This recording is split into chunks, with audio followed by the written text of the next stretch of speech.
La izquierda siempre se ha caracterizado, entre otras cosas, por una descarada voluntad mesiánica. No contenta con Dios, primero lo mató y luego pretendió ocupar su lugar.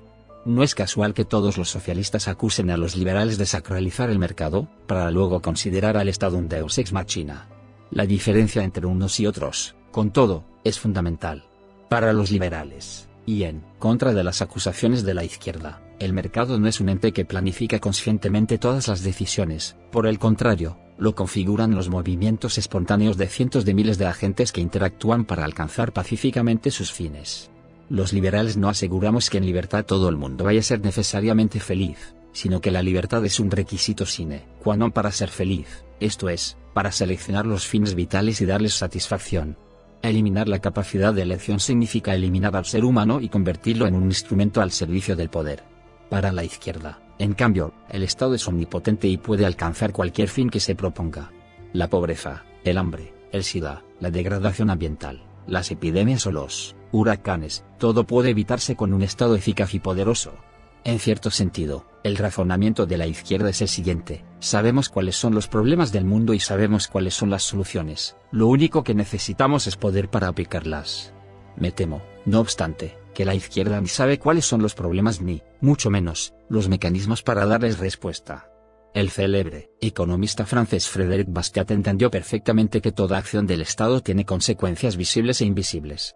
La principal lección que debería aprender un socialista es que sus políticas no salen gratis, de manera que los problemas que intenta solucionar en una parte se acrecientan en otra. Pero, además, este mesianismo de la izquierda les conduce a un paralelo catastrofismo. Sí, nosotros somos los salvadores del mundo, nuestra exclusión del poder necesariamente ha de provocar el desastre.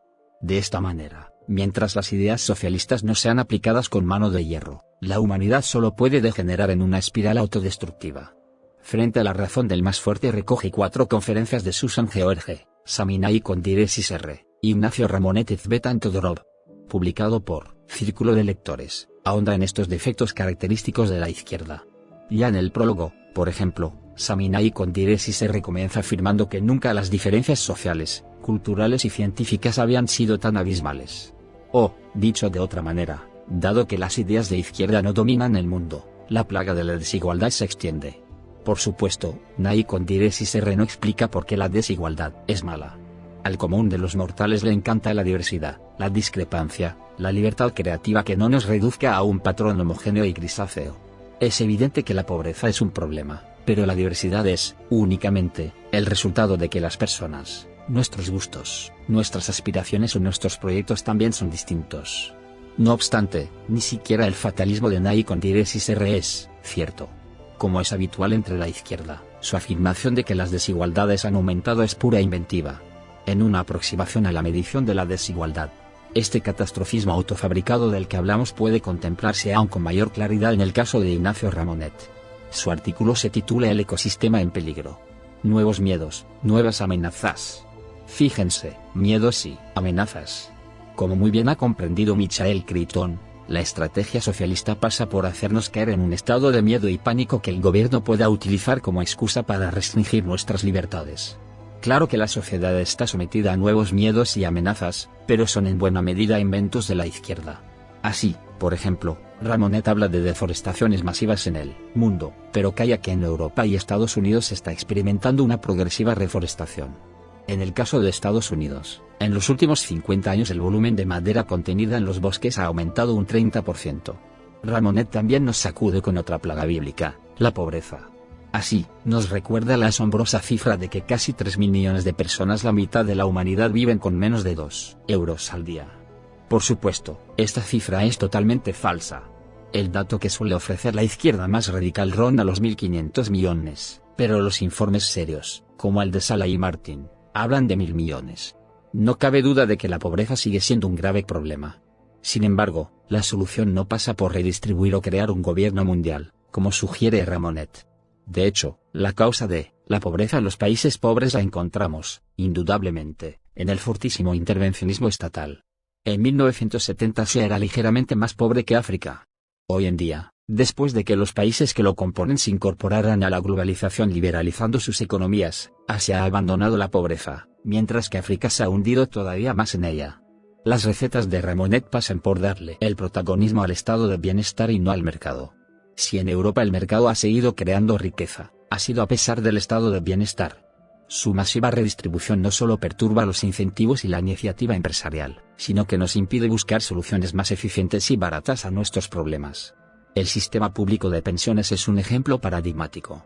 El Estado parte de la base de que sin la seguridad social el 90% de la población carecería de rentas en el momento de su jubilación.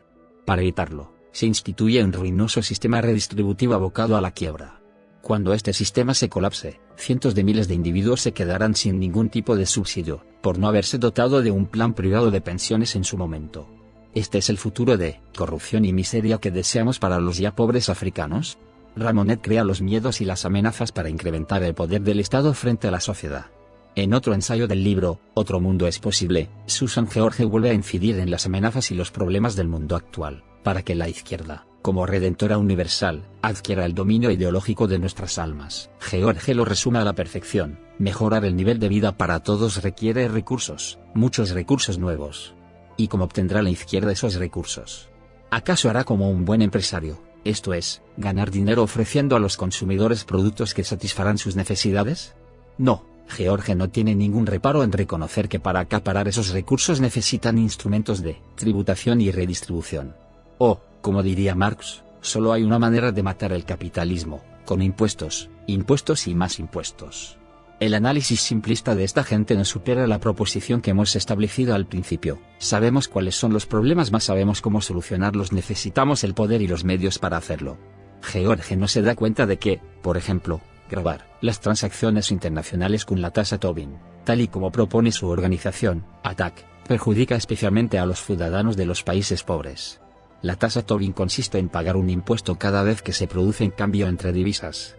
Cada vez que un europeo compre dólares pagará un tanto por cien de la transacción.